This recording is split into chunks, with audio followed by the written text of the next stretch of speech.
America. I was having a conversation just before I went on the air with one of the producers of the program, and I said, you know, I have been a conservative my whole life, but living here in New York City, I have met unbelievably bold liberals who don't have a problem calling you the F word no matter where you are. There are several different F words that I've been called here in Manhattan, one of which always seems to turn out to be wrong. That word is fascist. When you really look at the history of fascism, and I don't mean through the prism of NPR or the New York Times, I mean when you really examine the past and the realities of the present, true fascism lies not with conservatives, but in the foundation of the political left. A new book lays it all out for you, and it is an absolute must-read. I've been begging my radio audience to buy this book, and not because they're conservative. Buy it for their liberal friends who have not been sucked into the dark side and actually care about history. Otherwise, we're doomed to repeat it. It is called Liberal Fascism. Its author is Jonah Goldberg, and he joins me now. Jonah, how are you? Hey, Glenn, thanks for having me. I have had one amazing journey in the last year, probably 8 months, because I'm learning things in history that I have never learned before. And my journey started with a question that happened in one of the debates with Hillary Clinton. And I want to play this question. Mrs. Clinton, how would you define the word liberal? And would you use this word to describe yourself? Unfortunately, in the last 30, 40 years, it has been turned up on its head. And it's been made to seem as though it is a word that describes big government. I prefer the word progressive, which has a real American meaning, going back to the progressive era at the beginning of the 20th century. I consider myself a proud, modern American progressive, and I think that's the kind of philosophy and practice that we need to bring back to American politics. So I heard that, and I went immediately, I have my laptop, I went immediately, and I looked up early American 20th century progressive. I couldn't believe she actually wanted to call herself that. These are the people that brought in prohibition. They brought in the income tax. Explain the significance of what she's just said. Right, well, it is, and it's amazing. Imagine if, for a moment, Mike Huckabee had said in the debate, you know, I don't like this word conservative. It's been flipped on its head. I really consider myself a modern Confederate. And people go ballistic. You know, Paul Krugman, we had his dress over his head. Confederate. Don't they understand what the Confederacy was? What, you know, what the racism, the history, right, and all that. But you can call yourself a progressive. The New York Times liberals call themselves progressives. Everyone calls themselves progressives. And Hillary Clinton does. And no one seems to care what the actual progressives did. And the actual progressives were statists run amok. You know, Hillary tries to get away by saying, well, liberals come to mean big government. The progressives were the original big government people. But in a spooky sort of way. Yeah, they believed, progressives come of age, what I call in the book, of this fascist moment, where they believed that the age of the individual was over, that we had to redefine ourselves only through the collective, through the group, and through the state. And therefore, the individual had to be crushed. The concept of the individual had to be crushed. We all had to work towards these larger collective endeavors. And that expressed itself in all sorts of ways. Through World War I was a great example. And it's important to remember that many of the progressives, the most important progressives, like John Dewey, the most important liberal philosopher of the 20th century, he liked World War I, but not for the foreign policy reasons, but because of what he called the social benefits of war. The ability to use rallying for war to crush the concept of laissez-faire capitalism, free market capitalism, individualism, to crush those concepts and forge a new collective identity, a new American man. What is so amazing is this is exactly everything that liberals say about conservatives is actually based in progressive liberal thought. When you say fascist, George Bush is a fascist, no, he's not. Not in comparison to the progressive movement of the early 20th century. When you talk about what you were just speaking, shoot, I just forgot what the point you brought up about Dewey. What was the? You wanted to use war to crush the. Yeah. They say that George Bush is trying to use war just to terrorize people and just to bring everybody together so he can move forward.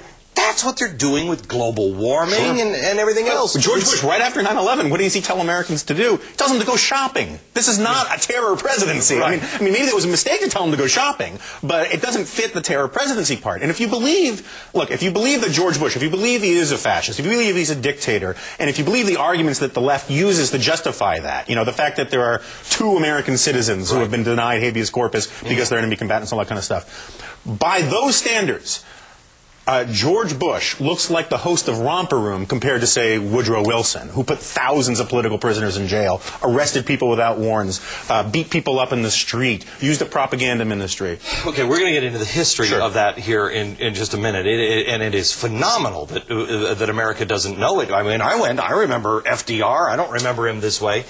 But if you don't know the history, you can't see people like Hillary Clinton or Barack Obama or even Mike Huckabee, to name a conservative fascist, if you will. You can't understand who they are. So let's look at the current people. Okay. Let's look at Hillary Clinton. I want to play something, another piece of... or no, do I just have the clip here? She said, April 24th, 1996, as adults, we have to start thinking and believing that there isn't really any such thing as someone else's child.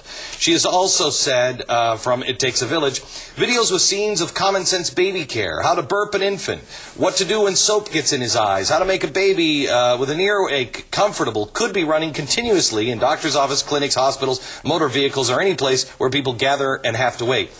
This smacks of 1984. Right, and that's the relevance of it. Our image of 1984, these giant Jumbotron TVs in all public places saying work makes you free and all that kind of stuff. Well, Hillary Clinton's vision is to have the big Jumbotron TVs and still give the message of the state, but it's not this mean Orwellian thing. It's this nanny state, hug you, love you to death kind of vision. Right. But it's still, to me, it's still a tyrannical vision. And this notion that the quote from Hillary Clinton where she says, we have to move beyond the idea there's any such thing as somebody else's child. This was central to the progressive vision. The whole idea of progressivism was to crack the outer shell of the nuclear family, get rid of the sovereignty of the nuclear family, get rid of this concept of local communities. Everything had to be in relationship to the state. Mussolini defines fascism as, everything in the state, nothing outside of the state. And so Woodrow Wilson, when he's the president of Princeton University, he says the chief job of the educator must be to make your children as unlike you as possible. The early feminist progressives were all about liberating children from the tyranny of the family and reorienting them towards the state. In the harsh totalitarianisms like Stalinism and Nazism and that kind of thing, children were encouraged to inform and to spy on their parents. They made heroes of the state out of children who turned their parents in to have them executed. Now, obviously, nothing like that is going to happen here. Or at least I hope not. I hope not. But if if your kid goes to a typical school in this country, your kid is encouraged to sort of rat out his parents about whether or not they're recycling at home, and that kind of thing. Let's go to the Green Movement. RFK Jr. has called me a corporate fascist because I say that I don't think that we can solve global warming through government. We can solve it through capitalism, not through government. And yet I watch these TV commercials where all of them for these SUVs, these green SUVs, are all the children saying, I don't know if I can ride in that car, Mom. I don't want to be dropped off in that car. They're using the children almost to shame the parents into it. I mean, it's the same kind of thing, isn't it? You should find some clips from the old cartoon Captain Planet. It was just relentless propagandizing of children, where the villains were all these literally cartoonish, corporate CEOs who wanted to destroy the environment, and the only thing that could save the world is if all the children from all over the world got together and formed the superhero to save the planet. It was pure environmental propaganda, but you find that kind of thing all over the place. Okay, so real quick, because I only have a minute here before we go into the break, let me just back up the statement that I said, it's Hillary Clinton, it's Obama currently, but it's also people like Mike Huckabee. I agree entirely. Why? Well, the central vision of the progressive era was basically the social gospel. It was the attempt to turn politics into a religion. And there was therefore no room for heresy of any kind.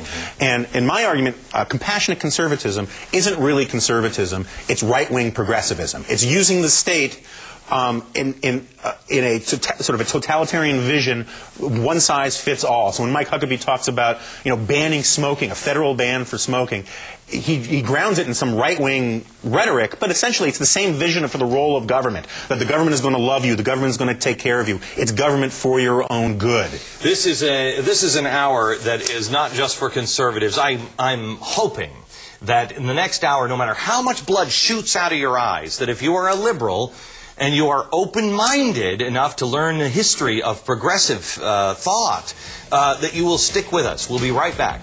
Jonah Goldberg.